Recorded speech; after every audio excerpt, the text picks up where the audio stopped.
What's your plan moving forward for overrides in terms of the timeline? We have to decide that still as a caucus first, whether we want to override anything, and then among the things that the House has overridden, which of those we'd like to take up. I think most of our caucus the last few days has spent some time with their families, much deserved after the challenging budget season. We worked pretty hard, particularly in that last month, and I think overall, if you take a look at the bill, it's in a pretty good place. I'm proud of the work that we've done.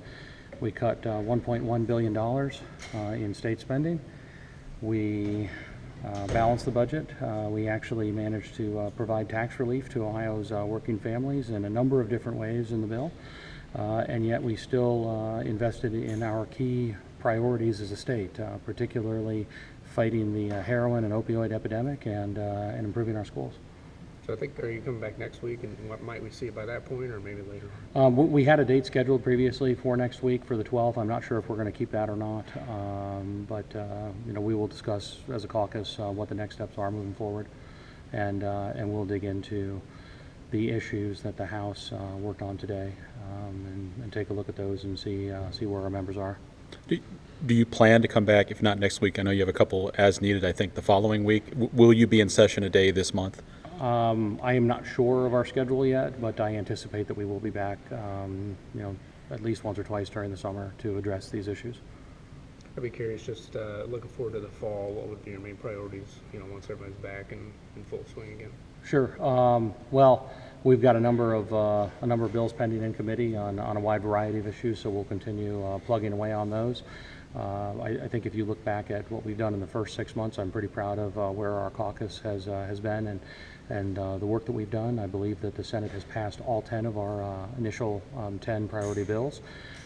Again, I think we did a pretty significant work on the state budget. The as-introduced version of that was $1.1 billion off from where the final version ended up being. So I think that we've actually done something that's probably rare in politics, which is live up to the commitments that we made to the voters. The things that we said we were going to do at the beginning of the year, we've done. As we move forward, I'd like to continue building on the progress that we've made. One of the things that I've mentioned a number of times, going back at least 6 or 8 months, is that we'd like every member of the caucus to find a bill or a regulation that isn't necessarily working the way it was intended to, and try to scale some of those back and actually get government out of the way. You saw some of that with the state budget. We got rid of unnecessary state boards and commissions. We actually tried to shrink the size of the bureaucracy. A lot of the cuts that we made were targeted cuts to administrative lines, not necessarily to services that people are receiving throughout the state, but to the size and scope of the Columbus bureaucracy. So I think that we'll try to build on that progress this fall. Is it fair to say that if you do return during the summer, it's 2 override vetoes? Is that the reason you would come back during the summer? I think that we'll take a look at everything that the House did, and each one of those issues will get a full and fair hearing in our caucus. And if there are additional issues that were vetoed that maybe weren't on the agenda today, we'll talk about those as well, and we'll talk to our friends in the House and see where we're all at. But I guess, would you come back just to pass other legislation during the summer, or is it just because you would want to do the overrides now? Otherwise, why would you come back early? If we're here, I anticipate that we'll have committees meet and we'll do other legislative work as well.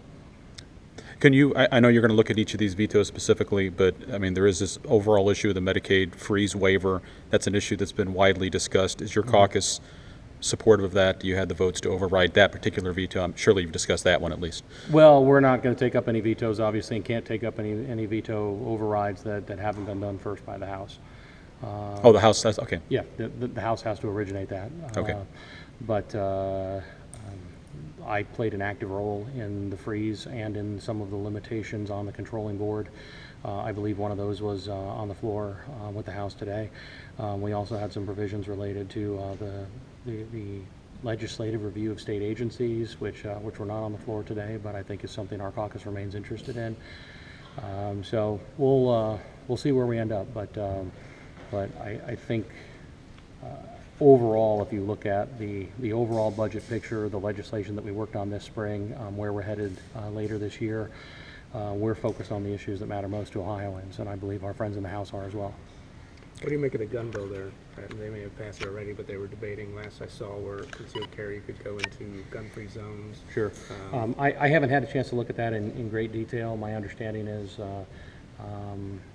that there were some questions raised in the last few days about the words knowingly versus intent and some of those things that I believe the House has said they'd like to work with us on once the bill gets over here. So we'll see where we end up. But there are a number of Second Amendment related issues, whether they were all on the floor today or not, I don't think they were, but a number that are being worked on by people in both the House and the Senate, and I anticipate us having some very thorough discussions about those issues when we come back too.